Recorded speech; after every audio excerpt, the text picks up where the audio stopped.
Tourism economics പ്രകാരം കഴിഞ്ഞ വർഷത്തെ അപേക്ഷിച്ച് 2025-ൽ യുഎസിലേക്കുള്ള അന്താരാഷ്ട്ര യാത്രക്കാരുടെ വരവ് 5.1% കുറയുമെന്ന് പ്രതീക്ഷിക്കാം.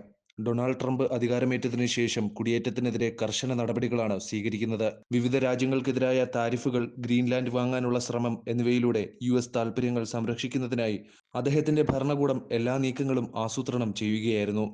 ഇപ്പോൾ ട്രംപ് ഭരണകൂടത്തിന്റെ നയങ്ങൾ സാധ്യതയുള്ള അമേരിക്കൻ സന്ദർശകരെ ഭയപ്പെടുത്തുന്നത് കാരണം യുഎസ് ടൂറിസം തകർന്നേക്കാം. യുഎസ് പ്രസിഡന്റ് എന്ന നിലയിൽ ഡൊണാൾഡ് ട്രംപിന്റെ നയങ്ങൾ അമേരിക്കയിലേക്കുള്ള അന്താരാഷ്ട്ര സന്ദർശകരുടെ വരവിനെ തടയും.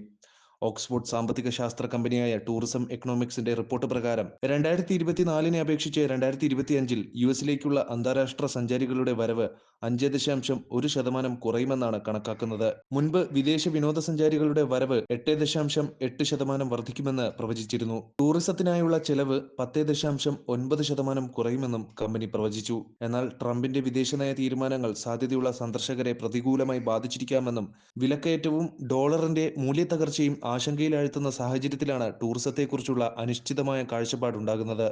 ഫെബ്രുവരി ആദ്യം മുതൽ താരിഫ് നടപ്പിലാക്കുന്നത് യുഎസിലേക്ക് ഏറ്റവും കൂടുതൽ യാത്ര ചെയ്യുന്ന കനേഡിയന്മാരെ ഗുരുതരമായി പിന്തിരിപ്പിക്കുമെന്ന് യുഎസ് ട്രാവൽ അസോസിയേഷൻ മുന്നറിയിപ്പ് നൽകിയിട്ടുണ്ട്. 2024-ൽ യുഎസിലേക്ക് വിനോദസഞ്ചാരികളായി യാത്ര ചെയ്തവരുടെ എണ്ണം 20.4 ദശലക്ഷം കനേഡിയന്മാരായിരുന്നു. ട്രംപ് എല്ലാ ഇറക്കുമതികൾക്കും 25% തീരുവ ചുമത്തി. ചൈന, കാനഡ, മെക്സിക്കോ എന്നിവയുമായി വ്യാപാര യുദ്ധം ആരംഭിച്ചതിനു ശേഷം യുഎസ് ടൂറിസം വ്യവസായത്തെ ദോഷകരമായി ബാധിക്കുന്ന 3 പ്രധാനപ്പെട്ട പ്രശ്നങ്ങളാണ് നിലനിൽക്കുന്നത്.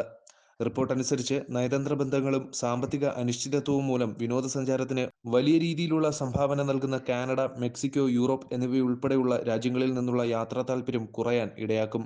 25% താരിഫ് പ്രാബല്യത്തിൽ വന്നാൽ യുഎസ് സാമ്പത്തിക വളർച്ചയിലെ മാന്ദ്യവും കാനഡയിലെയും മെക്സിക്കോയിലെയും സാമ്പത്തിക മാന്ദ്യവും യുഎസിലേക്കുള്ള യാത്രയുടെ ആവശ്യകതയെ നിയന്ത്രിക്കും. വിനിമയ നിരക്കിലെ മാറ്റങ്ങൾ, താരിഫ് വർദ്ധിച്ചതിനെ തുടർന്നുണ്ടായ സാമ്പത്തിക മാറ്റങ്ങളുടെ ഫലമായി യുഎസ് ഡോളർ ശക്തമാകുന്നത് അന്താരാഷ്ട്ര സന്ദർശകർക്ക് യുഎസിലേക്കുള്ള യാത്ര കൂടുതൽ ചെലവേറിയതാക്കും. ഇത് യാത്രയ്ക്കുള്ള ഡിമാൻഡ് കൂടുതൽ കുറയ്ക്കും. റിപ്പോർട്ട് പ്രസിദ്ധീകരിച്ചതിന് ശേഷം സാഹചര്യം കൂടുതൽ വഷളായിരിക്കുകയാണെന്നും യുഎസിനോടുള്ള വിരോധത്തിന്റെ ഫലങ്ങൾ ഇവയാണെന്നും ടൂറിസം എക്കണോമിക്സ് പ്രസിഡന്റ് ആദം സാക്സ് വാർത്താ ഏജൻസിയായ എഎഫ്പിയോട് പറഞ്ഞു. ട്രംപ് ഭരണകൂടത്തിന്റെ നയങ്ങളുടെ ധ്രുവീകരണവും വാചാടോപവും യുഎസിലേക്കുള്ള യാത്രയെ നിരുത്സാഹപ്പെടുത്തും. ചില സ്ഥാപനങ്ങൾ യുഎസിൽ പരിപാടികൾ സംഘടിപ്പിക്കുന്നത് ഒഴിവാക്കാനോ ബിസിനസ് യാത്രകൾ വെട്ടിക്കുറയ്ക്കാനോ ജീവനക്കാരെ യുഎസിലേക്ക് അയക്കാതിരിക്കാനോ സമ്മർദ്ദം ചെലുത്തുമെന്നും റിപ്പോർട്ടിൽ പ്രസ്താവിച്ചു. കർശനമായ കുടിയേറ്റ നയങ്ങൾ, ഡോളറിന്റെ മൂല്യം, ആഗോള രാഷ്ട്രീയ സംഘർഷങ്ങൾ എന്നിവയുടെ കൂടിച്ചേരലുകൾ അന്താരാഷ്ട്ര വരവിനെ സാരമായി ബാധിക്കുമെന്നും റിപ്പോർട്ട് കണക്കാക്കുന്നു.